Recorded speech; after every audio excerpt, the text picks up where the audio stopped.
La medicina medieval funcionaba en gran medida por suposiciones. En la época de la peste negra se tenía un conocimiento rudimentario del funcionamiento de las enfermedades. En una época regida por la religión, estas enfermedades se relacionaban con cuestiones morales. Hola viajeros de la historia, hoy vamos a hablar de cómo la gente de la Edad Media se enfrentaba a las no deseadas ITS. ¿Tienes curiosidad? Así que a prevenirse, ya deja tu super like y sin más preámbulos vayamos al video.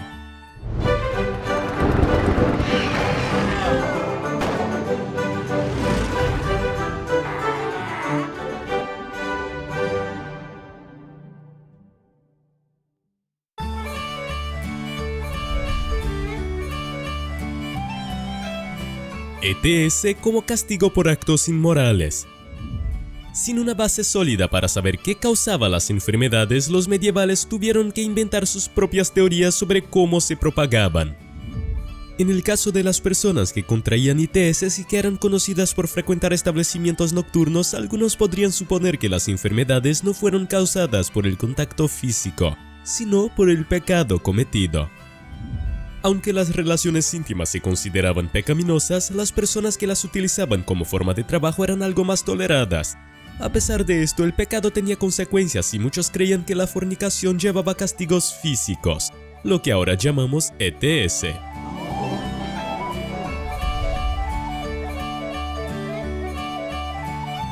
Culpar a las trabajadoras de las ITS.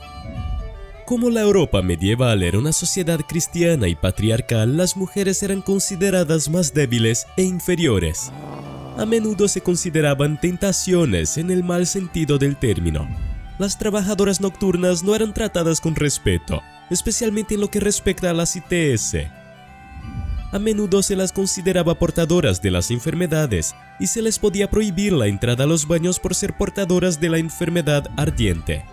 Cuando un hombre contraía una enfermedad, podría culpar a sus relaciones con las mujeres.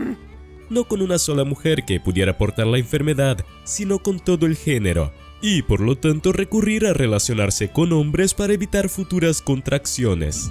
Las mujeres eran consideradas portadoras y castigadas por ello, aunque eran los hombres los que presentaban los síntomas de las ETS en aquella época. Lepra era un término general para muchas enfermedades, incluidas las ETS. Como los medievales no utilizaban el mismo lenguaje que usamos hoy en día y no tenían conocimiento sobre el funcionamiento de las enfermedades, existe la posibilidad de que se nombraran muchas enfermedades como una sola.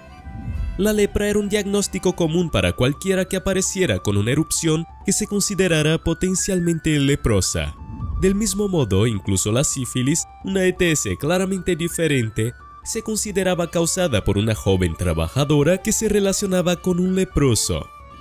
Todas estas enfermedades estaban vinculadas a la imaginación medieval y al pecado, por lo que resultaba difícil distinguirlas unas de otras.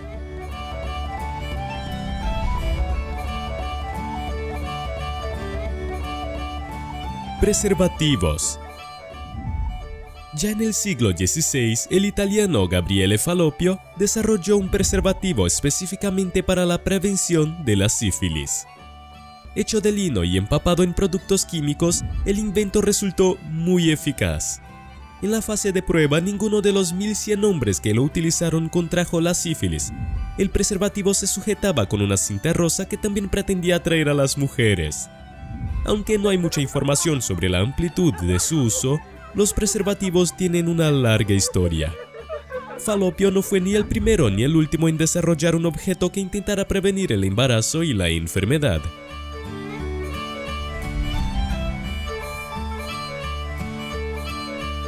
La sífilis, la enfermedad de nadie. Además de considerarse un castigo por inmoralidades, la sífilis se consideraba una enfermedad extranjera en la mayoría de los lugares.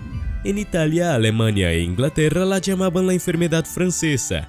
Los franceses por su parte la llamaban enfermedad napolitana, culpando a Italia. Los rusos la llamaban enfermedad polaca, los polacos enfermedad alemana, los turcos enfermedad cristiana, y las poblaciones hindúes y musulmanas del norte de la India se culpaban mutuamente. Hay muchas teorías sobre el origen de la sífilis, pero en la época medieval la conexión con la inmoralidad y el extranjerismo sirvió para demonizarla aún más.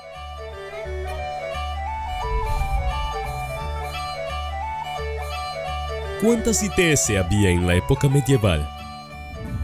Los investigadores modernos pueden hacer suposiciones sobre lo que experimentaban las personas con ITS en la época medieval, pero es importante tener en cuenta que no utilizaban la misma terminología que usamos hoy. Podemos suponer que la sífilis y la gonorrea existían en la época medieval, pero no se conocían con esos nombres. Lo que conocían como enfermedad ardiente puede haber sido la gonorrea, pero no tenemos forma de saber si cada caso era de hecho gonorrea o si otras infecciones también se llamaban así. Aunque la gente de aquella época no tenía que preocuparse por enfermedades modernas como el VIH, no podemos estar seguros de qué enfermedades les preocupaban exactamente, salvo las que se trataban ampliamente como la sífilis.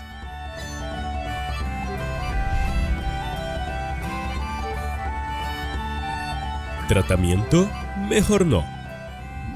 Como la mayoría de los médicos de la Edad Media trabajaban principalmente bajo la teoría de los humores, que era la idea de que las personas están compuestas por elementos que deben estar equilibrados para mantener la salud, los tratamientos para las ETS eran generalmente ineficaces. Para las rameras que necesitaban mantener su aspecto para trabajar, no se trataba tanto de tratar las enfermedades como de cubrir los síntomas con tintes, grasas animales y gusanos. Hasta ahora todo va bien. Algunos tratamientos tuvieron el efecto contrario, siendo extremadamente perjudiciales para la salud. El mercurio se utilizaba habitualmente contra la sífilis. Los pacientes tenían que frotar el producto químico directamente sobre su piel. La exposición al mercurio puede provocar un deterioro de la función cognitiva e incluso la muerte con un uso prolongado.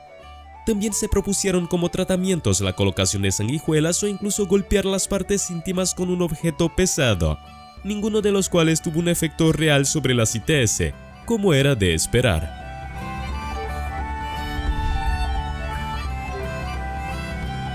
Relacionarse con una virgen para curar una ETS.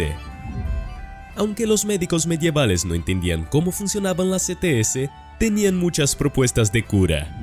Dado que estas enfermedades se consideraban un castigo por transgresiones morales con la lógica medieval, la virginidad se convirtió en la cura natural. Lo que realmente ocurrió fue que estas mujeres contrajeron las infecciones y luego fueron castigadas por la sociedad por ser consideradas impuras.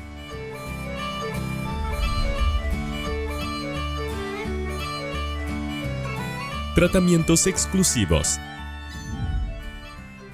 Basándose en la teoría de los humores y asumiendo que cada persona era la única responsable de su infección, los tratamientos se adaptaban al individuo, no a la enfermedad. Si una persona mostraba síntomas de sífilis como erupciones cutáneas o fiebre, los médicos trataban estas causas según los humores. Creían que la abundancia del llamado humor pituita, un elemento acuoso también conocido como flema, causaba la sífilis. Para ello, los médicos indicaban escupir mucho, para literalmente sacarse la sífilis.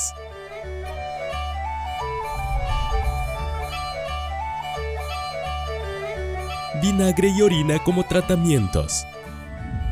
Algunos médicos medievales sugerían que quien tuviera relaciones con personas infectadas se lavara después los genitales con vinagre y orina. Obviamente ninguno de los dos ayudaba a prevenir el contagio de las ETS, pero los médicos siempre tenían una carta bajo la manga, como cortar la carne afectada. ¿Y tú, te habías parado a pensar en ello? ¿Qué te ha parecido? Deja tu comentario. Y no te vayas de este video sin dejar tu super like, ayuda mucho al canal. Un gran abrazo y nos vemos en el próximo video. ¡Hasta pronto!